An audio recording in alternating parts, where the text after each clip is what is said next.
A student investigated the change in mass when hydrated cobalt chloride was heated. The word equation for the reaction is shown below. We've got hydrated cobalt chloride on the left-hand side, and then we've got this symbol in the middle, which is the reversible reaction symbol, and we make anhydrous cobalt chloride, and we've got water. And so hydrated cobalt chloride means that there is water in amongst the crystals of cobalt chloride, whereas anhydrous cobalt chloride means that all of that water has been removed. And then we're shown a method for how this reaction is carried out.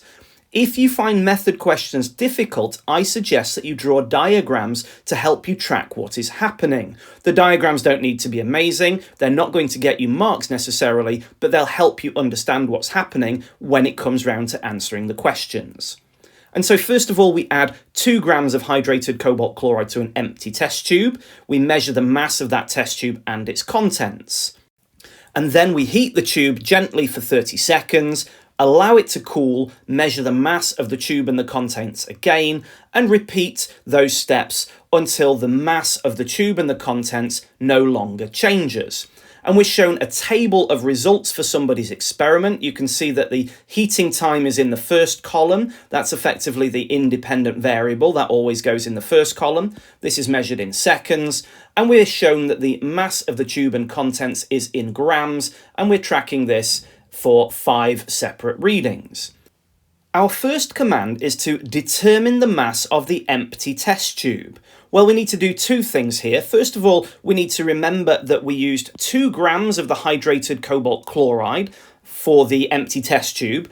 And at the beginning, before any heating had occurred, the test tube and its contents had a mass of 26.5 grams. And so we just need to simply subtract 2 from 26.5, and that gets us 24.5 grams. And then we need to explain why the mass of the test tube and its contents decreased as time passed. In other words, as we heated it. Well, there's 2 marks for this question, so we can't just simply say one thing. The first thing that we should say, though, is that we're producing water vapor. There was water inside the hydrated cobalt chloride, and that water will have left those crystals, and it will have been produced as a gas. And then obviously, once you produce some gas, that gas will escape from the tube if it's not sealed. And it doesn't mention anything about sealing it. And in fact, it would be very dangerous to seal it. And so we're saying that water vapor is produced. And so that water will then escape as the vapor does. And so the mass of that water was not measured because it was no longer in the tube.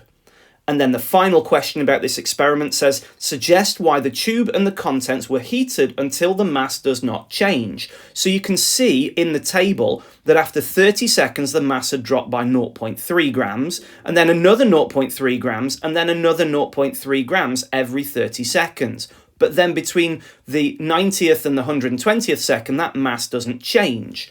What that allows us to do is that allows us to be confident that all the hydrated copper chloride had evaporated, or in other words, all the water from the hydrated copper chloride had evaporated, and any reaction that was occurring has now ended, and no more water will have been produced.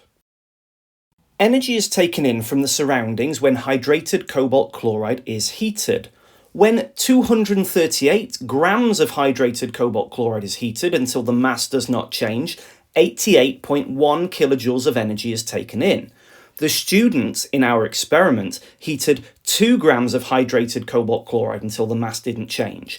Calculate the energy taken in during this reaction and give your answer to 3 significant figures. The first part of this question requires us to work with proportionality. If 238 grams of hydrated cobalt chloride takes in 88.1, 2 grams will take in much less. And so there's a few different ways that you could approach this. First of all, you could simply leave this as a fraction. 2 is obviously a lot smaller than 238. How many times smaller? Well, 2 divided by 238 is it expressed as a fraction. And then what we would do is multiply this fraction by 88.1 kilojoules, and that will get us our answer of 0.740336 kilojoules taken in. Alternatively, if you're not comfortable with fractions, what you can do is you could work out how much energy is taken in per gram of hydrated cobalt chloride. And so to do that, what you would do is you would take 238 and divide it by 238, and that would of course be 1. And then if you take 88.1 and divide that by 238, we get 0.370168 kilojoules. And so that's how many kilojoules are taken in per gram of the hydrated cobalt chloride. And so when we double this, because we're interested in 2 grams, we get 0.740336, which understandably is going to be the same number. So whichever of those two methods you prefer, we have arrived at our almost final answer of 0.740336. Now, we've been commanded to report this to 3 significant figures. And so when you're dealing with a decimal that has got 0 at the beginning, we need to remember that that 0 does not count as a significant figure. The first significant figure is the first non-zero value. So in other words, the 7. And so we need to take away everything after the 0.740. We check that the number after the 0 is less than 5, which it is, it's a 3, and so that rounds down rather than up. And so our answer here is 0.740. Depending on how you've rounded it up, you are likely to have a little bit of leeway either side of this answer. And then the final question says, what type of reaction is taking place when the hydrated cobalt chloride is heated? Well, heating is providing thermal energy for the reaction to occur. That energy is going into the chemicals, and so the chemicals will have more energy after the reaction has occurred than before the reaction. And so this is simply referred to as an endothermic reaction. Alternatively, we could recognise that the hydrated cobalt chloride is falling apart. We start with 1 reactant and we end up with 2. So we could instead refer to this as a decomposition reaction.